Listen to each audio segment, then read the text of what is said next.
Perang Iran melawan Amerika Serikat dan Zionis Israel masih berkecamuk, pemirsa. Negara-negara Teluk ikut terdampak, sementara sekutu Amerika seperti Prancis mulai ikut campur dan mengirim armada pertahanan ke Timur Tengah. Lalu, apakah Rusia dan China yang selama ini dikenal mesra dengan Iran juga akan ikut terlibat? Kita akan membahasnya bersama pakar Timur Tengah Yon Mahmudi. Pak Yon, selamat sore. Selamat sore Mbak Yohana. Pak Yon, dalam sejumlah pernyataan, Iran sendiri sempat menyatakan tidak akan melibatkan China dan Rusia karena tidak ingin perang ini meluas. Nah, bagaimana pendapat Anda terkait dengan hal ini? Mungkinkah China dan Rusia memang tidak akan terlibat? Ya, secara langsung saya kira China dan Rusia akan membatasi, tetapi tentu bantuan mereka kepada Iran untuk tetap bertahan yang di dalam menghadapi serangan yang dilakukan oleh Amerika dan Israel tetap dilakukan ya.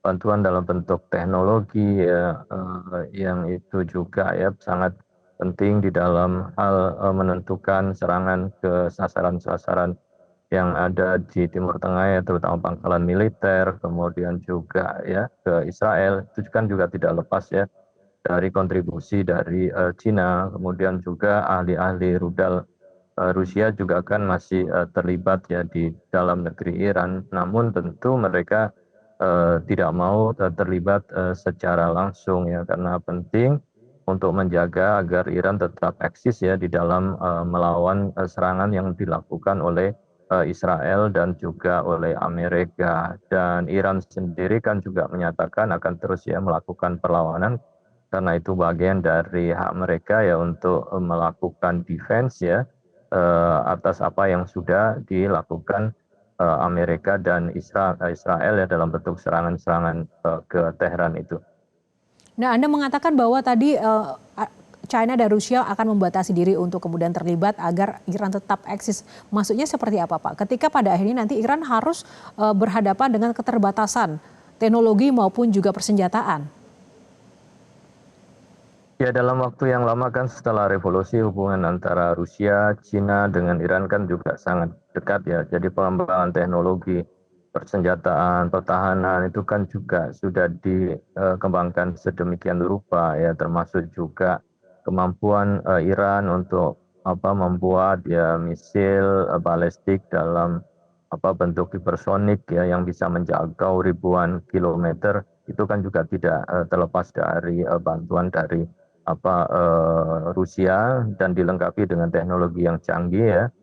Itu juga kan juga dari Cina. Nah, dalam hal ini tentu menjadi kepentingan dari Cina ya untuk menahan Amerika agar lebih fokus ya di kawasan Timur Tengah dan tidak masuk segera ke Indo-Pasifik. Nah, kemudian daya tahan Iran menjadi penting gitu ya. Jadi semakin panjang itu di keterlibatan Amerika di kawasan Timur Tengah, saya kira ini juga menguntungkan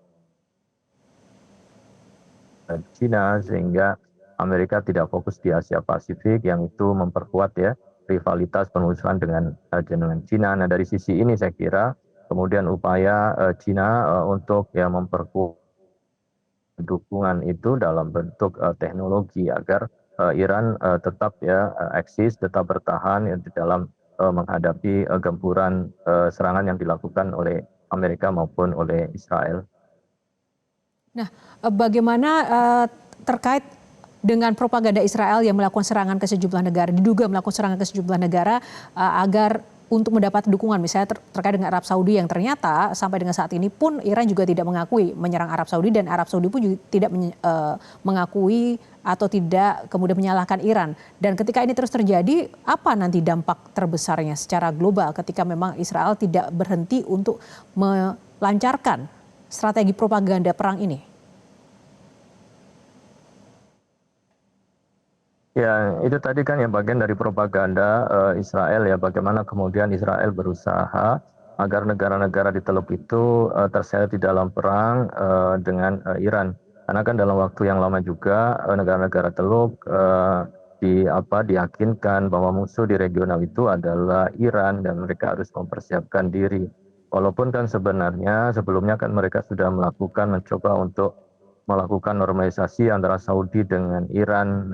Nah, sekarang nampaknya Israel berharap sekali ya, berusaha agar negara-negara Arab itu bisa bersama-sama membantu Israel ya di dalam melakukan serangan, bahkan tidak hanya mengecam tapi juga bisa terlibat di dalam perang untuk kemudian menyerang Iran. Nah, ini kan saya kira bagian dari strategi yang diinginkan oleh Israel, karena begitu negara-negara Timur Tengah itu berperang satu sama lain, terutama menghadapi Iran, maka perang itu akan berpindah gitu ya, dari Israel dengan Iran, kemudian Iran dengan negara Arab, dan ini saya kira sangat menguntungkan Israel ya dalam upaya ya untuk bisa menghancurkan Iran, tetapi tidak langsung ya dilakukan oleh Israel sendiri. Nah, strategi-strategi itu kan juga dilakukan ya di Emirat, di Dubai juga kan seperti itu ya.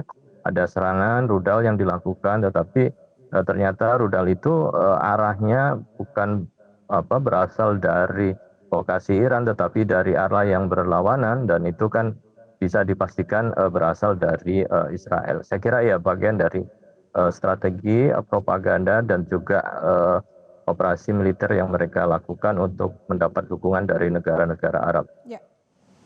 Baik, Pak Yon, terima kasih untuk ulasannya bersama Metro hari ini. Kita akan tunggu terus bagaimana perkembangan terkait dengan konflik yang terjadi di Timur Tengah. Selamat sore Pak Yon, salam sehat selalu. Jelajahi cara baru mendapatkan informasi. Download Metro TV Extend sekarang.